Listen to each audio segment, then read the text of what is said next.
Hola, mi nombre es Gabriela Velarde Delgado y vamos a tener una videoclase acerca de la identidad nacional. Nuestro aprendizaje esperado es reconocer el papel histórico del nacionalismo en México. En esta secuencia conoceremos acerca de la unidad nacional a pesar de la diversidad que existía en nuestra entonces joven nación. Así que primero comencemos por ¿qué es una nación? Por lo que te pediré que en tu cuaderno anotes esta pregunta y la contestes. Pon pausa al video para que puedas realizar esta pequeña actividad. Ahora, una vez que tenemos la respuesta, compara la definición con la que se te dará más adelante. Para comprender más el tema, te hablaré sobre nación y unidad. Algunos estudiosos definen nación como una comunidad que existe en medida que un grupo grande de personas tienen una misma identidad colectiva, a partir de una variedad de elementos en común como idioma, religión, costumbres, tradiciones, folclore, comida, indumentaria y una historia en común. Es también importante el territorio para su conformación, los elementos naturales y los recursos materiales que se produzcan. Se consideran patrimonio común. Actualmente, algunos elementos que nos unen a los mexicanos son acuerdos como la legitimidad de la figura presidencial o símbolos como la bandera e himno nacional. Sin embargo, esto es fruto de un proceso desde el siglo XIX. Dispersos y diversos. En 1820 había alrededor de 50 grupos indígenas, cada uno con lenguas y costumbres propias, difundidos a lo largo y ancho del territorio nacional, adjuntando que las tradiciones criollas y mestizas también variaban de una región a otra, además de cada localidad gozar de cierta autonomía jurídica, por lo que recién lograda la independencia no existía una identidad compartida, sino muchas identidades que mostraban arraigo al entorno geográfico, por lo que se carecía de un sentimiento que integrara a todas las comunidades en una sola idea, y formaran una historia común. Y no solo existía diferencia geográfica o cultural, sino económica. El alemán Alexander Humboldt describió a la Nueva España como el país de la desigualdad.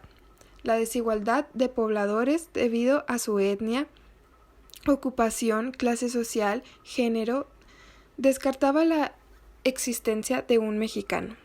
Las regiones de México. Algunas regiones lograron integración económica, cultural y social, haciendo destacar estados como Guanajuato, Querétaro, San Luis, Aguascalientes, Michoacán y Jalisco. La mayor parte de la población indígena se centraba en el sur, y el norte se había mantenido relativamente aislado, pero a finales del siglo XIX se favoreció por sus cultivos, actividad ganadera e industrialización. Política y unidad nacional. En ciertas localidades, su adhesión al poder central fue difícil, debido a que en ellas el poder seguía siendo de los caciques, por lo que el gobierno ejercía fuerte presión fiscal y militar sobre ellas. Sin embargo, la restauración del Senado en 1874 alivió las tensiones federales y estatales. La inseguridad y los conflictos de Estado. Terminados los conflictos, muchos hombres que habían luchado se convirtieron en bandoleros, debido a que el ejército no pudo recompensarlos, lo que hizo imposible la paz en el país. La construcción del nacionalismo mexicano.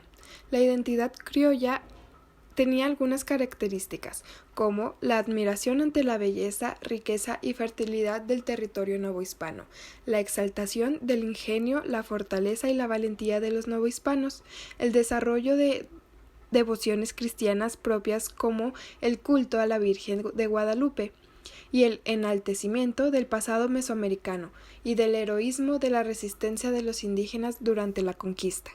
Ciencia y nacionalismo.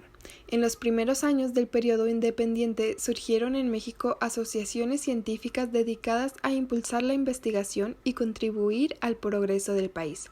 Se crearon otras instituciones en donde mexicanos tuvieron que explorar el país para enriquecer las colecciones que se exhibían dentro de estos recintos. La imprenta y la difusión del nacionalismo. La gente acostumbraba a reunirse en plazas y portales para escuchar la lectura en voz alta de relatos religiosos, novelas, etc. Y así se generó una cultura alrededor del papel impreso que transformó las relaciones sociales y posibilitó la construcción de conceptos entre la población, incluyendo la litografía, que permitió que estas imágenes hicieran más atractiva la historia, geografía y cultura, así como la población del país, lo que permitía a ésta conocer relatos de personajes históricos y sus imágenes. El nacionalismo y las artes. Dentro del arte de la literatura, los escritores podían expresar sus opiniones acerca del país, así como sus avances dando surgimiento al periodismo. Algunos autores escribieron obras del género costumbrista para describir los comportamientos más comunes en la sociedad mexicana. Otros optaron por novelas históricas, así que había que reproducir las costumbres y describir los paisajes y narrar la historia de México. El paisajismo y la pintura nacionalista que algunos pintores mexicanos comenzaron a desarrollar se centraba en retratar las características específicas de la geografía mexicana, y a finales del siglo XIX la pintura nacionalista también encontró inspiración en la historia de México, plasmando episodios dramáticos y heroicos, buscando enaltecer el pasado prehispánico. Nacionalismo revolucionario. La Revolución Mexicana de 1910 dio pie a un movimiento nacionalista que tenía como objetivo la configuración de una idea renovada de la nación y el rescate de la revalorización de la cultura popular. La mexicanidad fue el motivo principal de los artistas plásticos, músicos, literatos y filósofos, quienes exaltaron el pasado mesoamericano y revaloraron las artesanías, los trajes regionales, el lenguaje y las canciones surgidas de la voz del pueblo. Se promovió la pintura mural, enfatizando especialmente en los logros revolucionarios. El cine fue otro de los grandes pilares del nacionalismo revolucionario.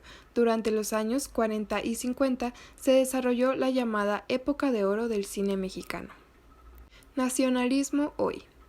Hoy se reconoce el carácter pluricultural de nuestra identidad nacional. Diversos grupos han aportado una variedad de elementos que nos identifican a todos como mexicanos: indígenas, afrodescendientes, mestizos, chinos, judíos, entre muchos otros. Así que al no estar amenazada nuestra soberanía nacional, hemos revalorado y apreciado nuestras diferencias. México ahora reconoce su diversidad, unida bajo un solo estado.